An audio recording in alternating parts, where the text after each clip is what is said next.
Dani berasal dari SMA Negeri 21 Surabaya akan menampilkan monolog tablet masa depan. Selamat menyaksikan.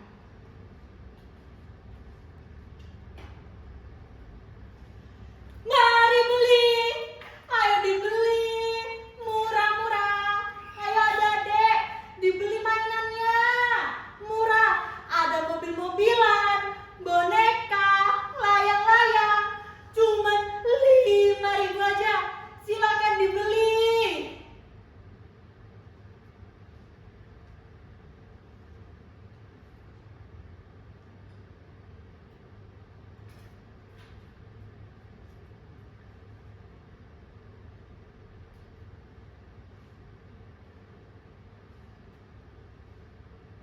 Namaku Laras.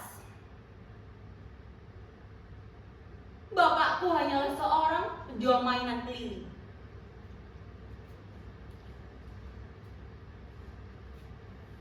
Dan ini adalah tablet kesayanganku. Pemberian dari Ibu Gubernur.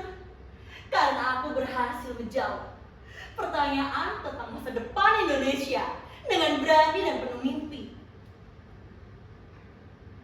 Ini jembatan terakhirku. Jembatan yang bisa menghubungkanku dengan masa depan.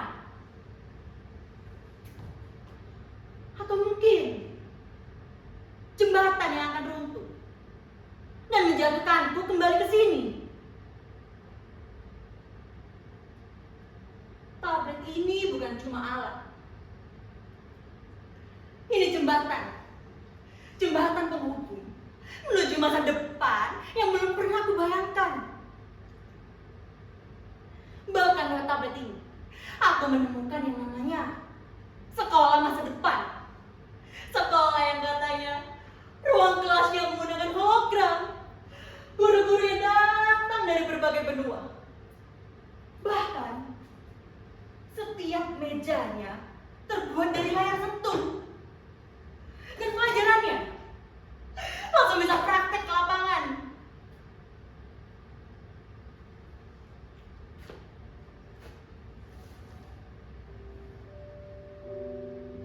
Tapi mungkin kau tidak percaya. Seorang anak penjual mainan keliling bisa lolos sekolah masa depan. Sekolah yang bahkan gurunya saja tidak perlu datang. Karena mereka sudah ada dalam bentuk hologram.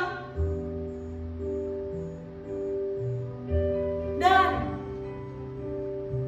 aku lolos dengan nilai tertinggi. Ibu dan bapakku menangis keras. Mereka memelukku dengan sangat erat. Seolah aku adalah piala yang baru saja mereka menangkan. Padahal aku tahu itu adalah beban. Beban yang sangat berat untuk mereka. Bapakku hanyalah seorang penjual mainan keliling. Dari pagi sampai sore, beliau akan berkeliling dari satu sekolah ke sekolah lain. Hanya untuk menawarkan boneka, layang-layang, dan juga mobil-mobilan. Hasilnya, karena cukup untuk kita makan. Karena juga tidak. Ibuku, pembantu bapakku, membuat layang-layang di rumah. Kemarin, ibuku memberiku tabungan yang katanya sudah ia simpan selama bertahun-tahun. Tabungan yang rencananya akan untuk memperbaiki atap rumah kami yang bocor. Uang itu hanya cukup untuk membeli seragam dan juga tas baru. Tapi untuk biaya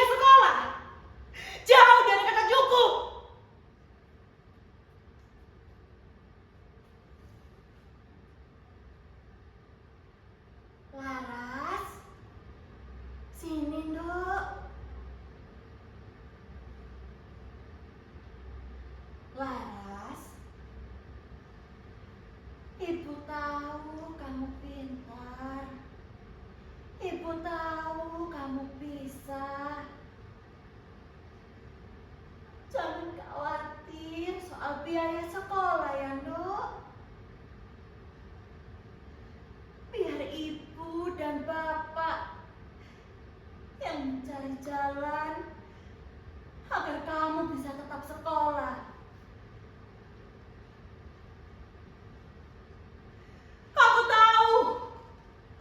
Aku tahu, ibu dan bapakku tidak akan pernah mengeluh. Tapi bagaimana bisa aku membiarkan mereka terus berjuang sekuat tenaga hanya untukku? Bagaimana bisa aku membiarkan mereka di usia senjanya terus bekerja keras untuk biaya sekolahku yang sangat mahal? Sekolah yang katanya sekolah masa depan. Pagi ini aku membantu bapakku membereskan main-mainan itu. Aku melihat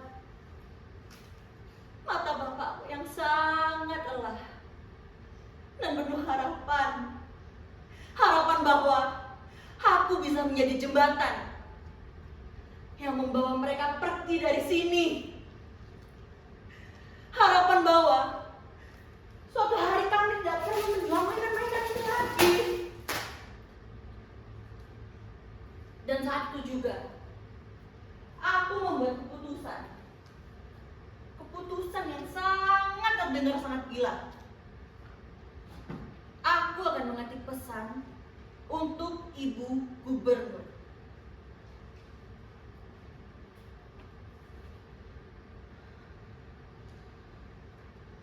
Jika ibu bersedia membantu saya berjanji tidak akan mengecewakan. Saya akan belajar dengan sekuat tenaga. Saya akan kembali dan mengabdi untuk negara. Sebagaimana janji saya pada ibu saya dan Ibu Gubernur. Aku akan ceritakan dengan semuanya tentang bapak dan ibuku, tentang impian mereka untukku, tentang sekolah impianku. Dan aku akan ceritakan tentang aku yang memiliki otak yang sangat pintar, namun tidak punya biaya. Aku akan memohon pada Ibu Gubernur agar mau memberiku beasiswa yang dapat mengantarkanku pada sekolah masa depan itu.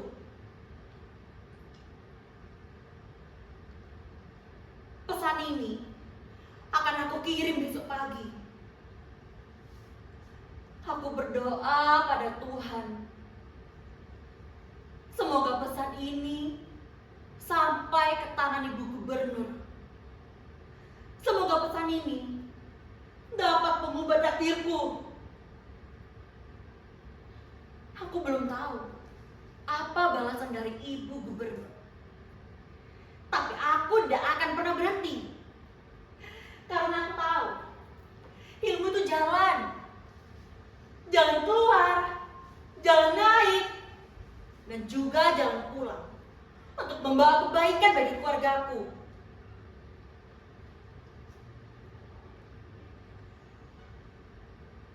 Aku bukan anak seorang konglomerat, bukan anak seorang pejabat, tapi aku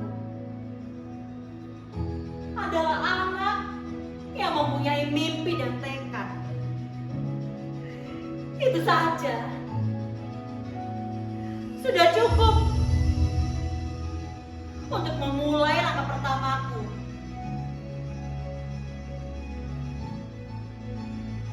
Dan aku yakin Tuhan itu adil.